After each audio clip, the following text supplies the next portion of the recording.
The Lighthouse is a film that refuses to give you easy answers. Two men arrive at a lighthouse for a 4-week shift. By the end, one is dead and the other is being eaten alive by seagulls on a barren rock. What happened? Was it madness? Was it supernatural? Was it divine punishment? Robert Eggers built this film on authentic Greek mythology, maritime folklore, alchemical symbolism, and Masonic ritual. Every strange detail, the one-eyed seagull, the mermaid, the spiral staircase, the light itself, connects to ancient occult traditions. If you're here for hidden symbolism in cinema, subscribe to Occult Cinema and join the Seekers. You're in the right place.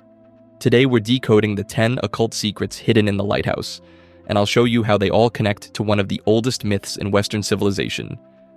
Let's begin. The island as liminal space. The film opens with a small boat cutting through fog. Two men, Thomas Wake, an older lighthouse keeper, and Ephraim Winslow, a younger man looking for work, arrive at a barren rock somewhere off the coast of New England. A lighthouse stands on top. Nothing else. Just rock, water, and that tower. They're here for 4 weeks. Standard rotation. The tender will return, and they'll go home. Except the tender doesn't come. The day before they're supposed to leave, a massive storm hits. It lasts for weeks. Maybe longer. Time becomes unclear. Wake claims at one point they've been there 5 weeks and 2 days, but Winslow remembers it differently. The film never tells us who's right. In occult traditions, there are spaces that exist between worlds. Thresholds, liminal zones, places where the normal rules don't apply. Islands in mythology often serve this function, cut off from civilization, surrounded by water, existing in their own reality. The ancient Greeks believed certain islands were sacred. Delos, where Apollo and Artemis were born. Crete, where the Minotaur's labyrinth stood. These weren't just geographical locations. They were spiritual spaces where gods and mortals could interact, where transformations could occur, where the boundaries between life and death became thin. The island in the lighthouse functions the same way. It's isolated. Time distorts. The supernatural seems to bleed through. Wake tells stories about previous lighthouse keepers who went mad or died. He's been here before. Maybe many times. Maybe he never leaves. Whether the island is literally supernatural or whether isolation and hardship create the conditions for psychological breakdown, the film never confirms either interpretation. And that's intentional. Robert Eggers has said in interviews that he wanted the film to be ambiguous, to allow for both supernatural and psychological readings simultaneously. What we can say is this: the island is a testing ground. Both men arrive with secrets, with guilt, with darkness they're trying to escape. And the island, through isolation, through labor, through the presence of the lighthouse itself, forces that darkness to the surface. Thomas Wake as the Old Man of the Sea. Thomas Wake is not an ordinary lighthouse keeper. Willem Dafoe plays him with an intensity that feels ancient, mythological. His beard is long and gray like Neptune's. His face is weathered by decades of salt and wind. He speaks in an archaic dialect, part Herman Melville, part sea shanty, part Old Testament prophet, and he controls access to the light. In Greek mythology, there's a figure called Prometheus, the Old Man of the Sea. He's a sea god, a shapeshifter, a prophet. He knows all things past, present, and future, but he won't tell you unless you force him. You have to catch him, wrestle him, and hold him down. But while you're holding him, he'll transform into anything to escape. A lion, a serpent, and even water or fire. Wake embodies this archetype. He guards the lighthouse, specifically the light at the top. He tends it every night, alone, while Winslow is forbidden to climb the stairs. Wake knows things Winslow doesn't. He knows the island's history. He knows what happened to previous keepers. He knows what the light is, and he won't share that knowledge. Not willingly. Wake's relationship with the sea is also significant. He speaks to it, he curses by it. When Winslow kills the seagull, we'll get to that. Wake delivers a curse, calling on Neptune, Triton, and the Sea King to punish Winslow. And immediately the storm begins. Does Wake actually control the weather, or does he just understand maritime patterns well enough to predict them? The film doesn't tell us, but the timing is too perfect to ignore. Wake also drinks like a god. Endless alcohol. He never seems to get sick, never weakens. He eats and works and curses and drinks, and he never stops. There's something superhuman about his endurance. Whether Wake is literally a sea god in human form or simply a man who's spent so long at sea that he's become mythological in his own mind, either reading works. What matters is that he functions as the guardian, the gatekeeper, the one who decides who's worthy to see the light. And Winslow? He's not worthy, but he's going to try to take it anyway.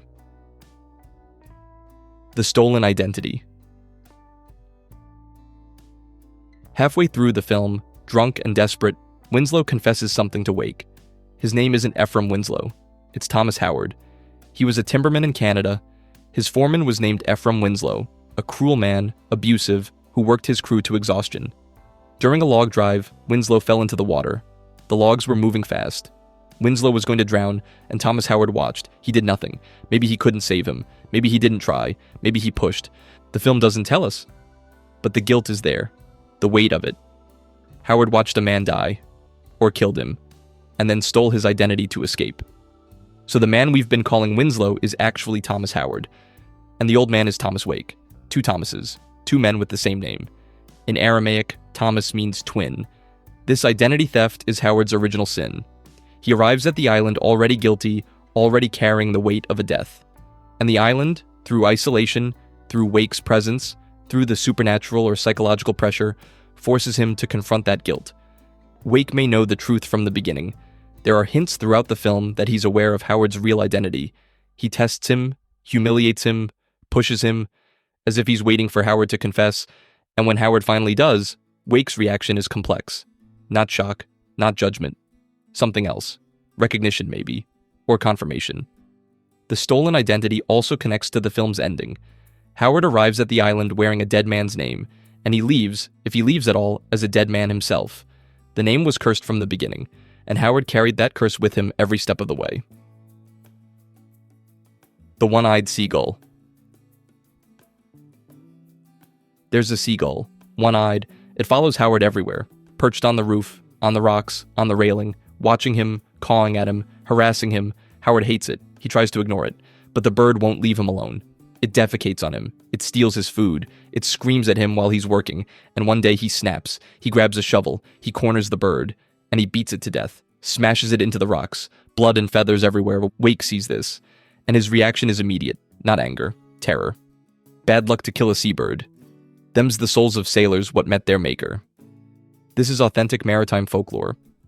Sailors believed that when a man drowned at sea, his soul entered a seagull. The bird would fly over the ocean, watching, waiting, and guiding other sailors. To kill a seagull was to trap a soul, to condemn it, to commit a spiritual crime. But there's more to this specific seagull. Earlier in the film, Howard finds something in a lobster trap. A human head, decayed with one eye. This is the previous lighthouse keeper, the wickie who was here before them, and he had one eye. The one-eyed seagull isn't just any bird, it's the soul of the previous keeper, the man who died or went mad on this island, and now his soul is trapped here, in bird form, watching the next pair of keepers arrive. When Howard kills the seagull, he's not just killing a bird, he's killing the soul of a dead man. He's committing the same crime he committed in Canada, watching a man die or causing his death, and doing nothing to save him. The pattern repeats, the guilt compounds, and the island remembers. Wake knows this. He knows the folklore, he knows what the bird represents, and he knows what's coming. So he delivers a curse. The curse. Wake stands on the rocks, arms raised, voice booming over the wind, and he delivers one of the most memorable monologues in modern cinema. It starts with, "Damn ye, let Neptune strike ye dead." This isn't just colorful language, it's an invocation. Wake is calling on Neptune, Triton, and the Sea King, the gods of the ocean, to punish Howard for killing the seagull, and immediately the storm begins. Not a normal storm, a massive, unrelenting tempest. It lasts for weeks. The waves crash against the lighthouse, the wind howls, the rain never stops, and the tender, the relief boat that's supposed to rescue them, never comes. Did Wake summon the storm, or did he just predict it? The film doesn't confirm either way, but the timing is too perfect to be coincidence. In ancient Greek religion, curses were real. You could call on the gods to punish your enemies. You could invoke divine wrath. And if the gods heard you, if they deemed your cause just, they would act. Wake's curse follows this structure. He names the crime, killing the seagull. He calls on the gods, Neptune, Triton, the Sea King. He describes the punishment, drowning, being devoured, being forgotten, and the gods answer. Or the storm comes, or Howard's guilt manifests as supernatural punishment. The film allows for all these interpretations. What's clear is that after the curse, everything changes. The island becomes a prison, the lighthouse becomes a battleground, and Howard's descent into madness or divine punishment accelerates. The Mermaid. Howard finds something in the rocks, a scrimshaw, a carved figurine of a mermaid, weathered, crude, but unmistakably female, bare-breasted, fish-tailed, staring up at him with blank eyes. He takes it, hides it in his mattress, and at night, when Wake is asleep, he takes it out and masturbates to it. This happens multiple times. Howard's obsession grows. He starts having visions. He sees a mermaid in the water, swimming, beckoning, beautiful. Her skin pale, her hair flowing, her body perfect. He's drawn to her, obsessed. He can't stop thinking about her. Wake catches him, and Wake's reaction is disgust mixed with mockery. What is it with ye and that mermaid? This humiliation deepens Howard's shame and rage. He's been caught in his most private, degrading moment, and Wake, his master, his judge, is laughing at him.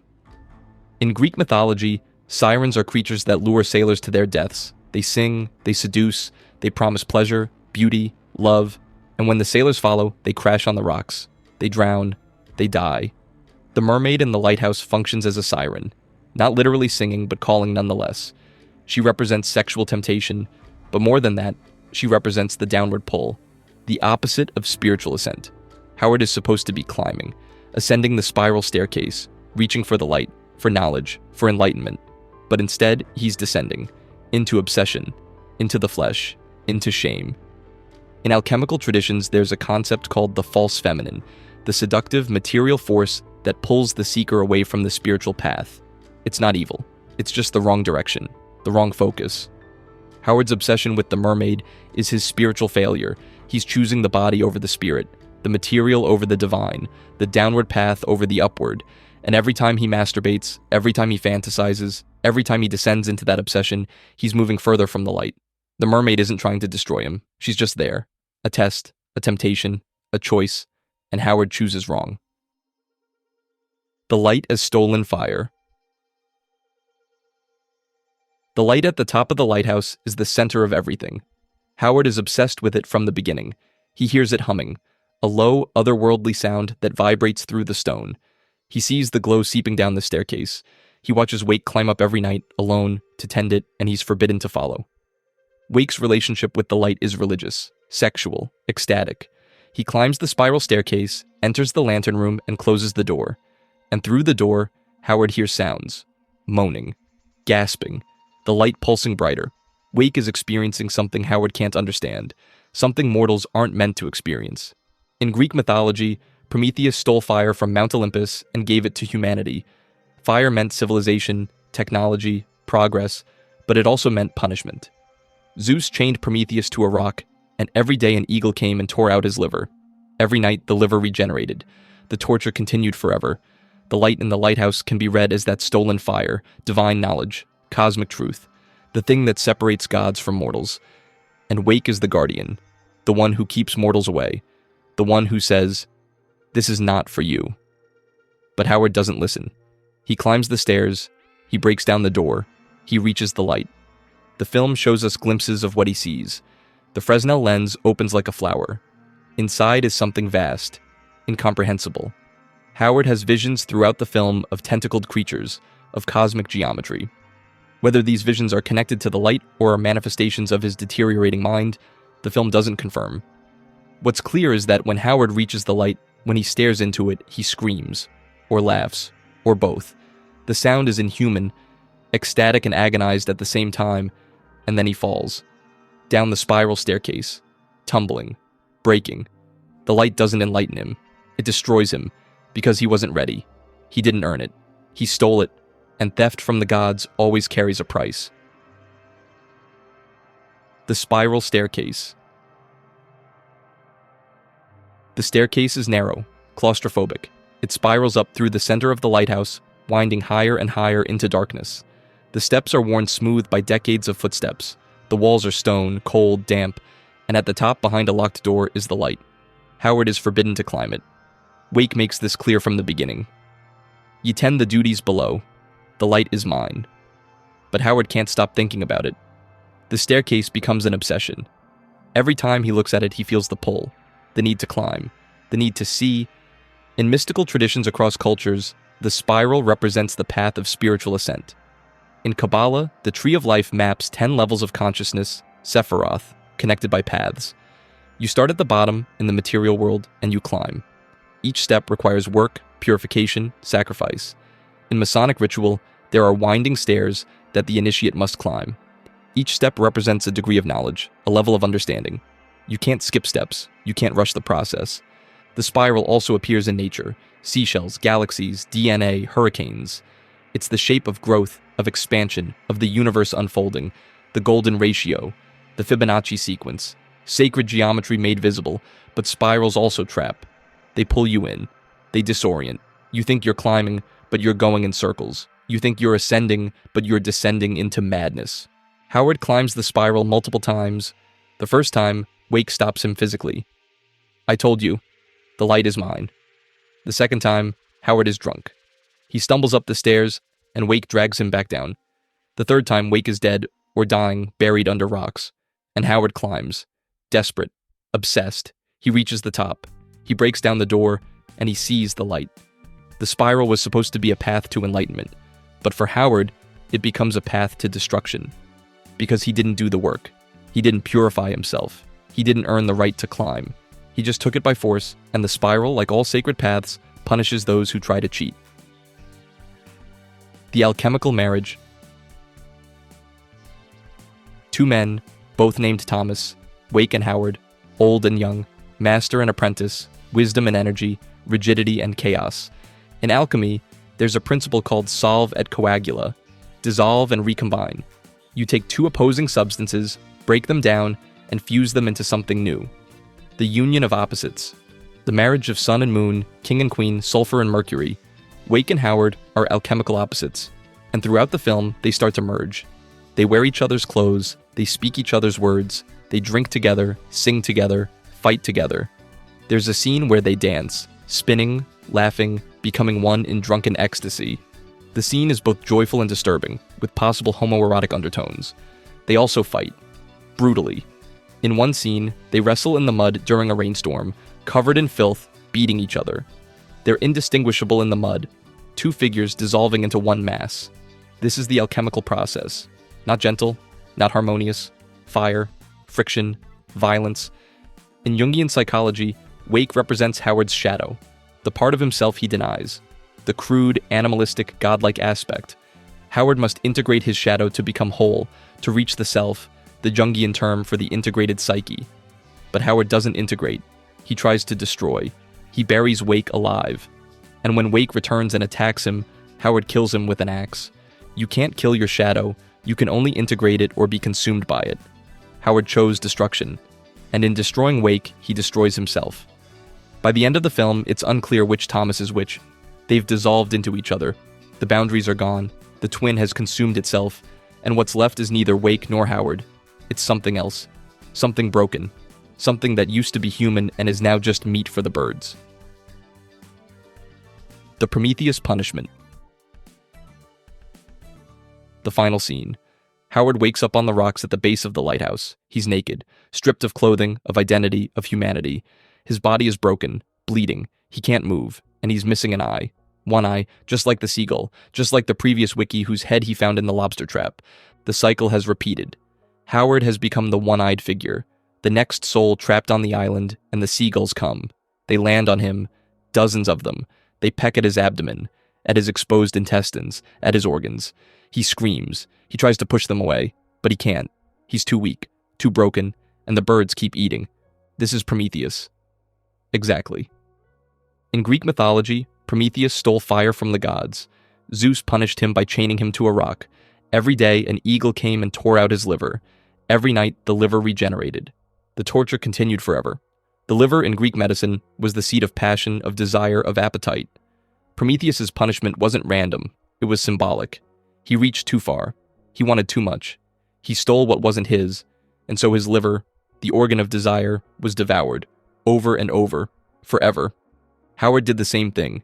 He stole the light. He reached for the divine. He took what wasn't his, and now he's being punished. The seagulls, the souls of dead sailors, the agents of divine justice, are devouring him. Is he dead, or is he alive? suffering eternally. The film doesn't tell us, and there's one more detail. The lighthouse is gone. Nowhere in sight. Was it ever real? Is Howard in a different reality now? Has he crossed into the realm of eternal punishment? The film ends with the camera pulling back. Howard alone on the rocks, screaming, being devoured. And the black and white cinematography makes it timeless, mythological, eternal. This is what happens when you steal fire from the gods. This is what happens when you reach too far. This is what happens when you think you can take what isn't yours. Prometheus gave fire to humanity and suffered forever. Howard stole fire for himself and suffered the same. The myth is the same, the punishment is the same, the lesson is the same. Some lights aren't meant to be stolen. The Lighthouse is a film that works on multiple levels simultaneously. You can read it as psychological horror, two men driven mad by isolation. You can read it as supernatural, gods and curses and divine punishment. You can read it as mythological, Prometheus and Proteus and the eternal cycle of hubris and retribution. Robert Eggers built this film on authentic maritime folklore, Greek mythology, alchemical symbolism, and Masonic ritual. Every detail connects to something older, something deeper. Thomas Wake represents the guardian, the gatekeeper, the old man of the sea who guards forbidden knowledge. Thomas Howard represents the seeker, the thief, the mortal who thinks he can steal divine fire. The island is the testing ground. The spiral staircase is the path. The light is the prize, and the punishment is eternal. Whether you believe the supernatural elements are literal or psychological projections, the structure remains the same. This is a story about reaching too far, about stealing what you haven't earned, about the price of forbidden knowledge. Howard killed a man and stole his name. He killed the sacred bird. He descended into sexual obsession. He murdered his master. He stole the light, and now he's paying the price. Naked, one-eyed, being devoured by birds on a barren rock. Forever. Subscribe to Occult Cinema for more hidden symbolism in the films you thought you knew. And remember, some knowledge must be earned, not stolen. Some lights aren't meant to be seen, and some punishments last forever.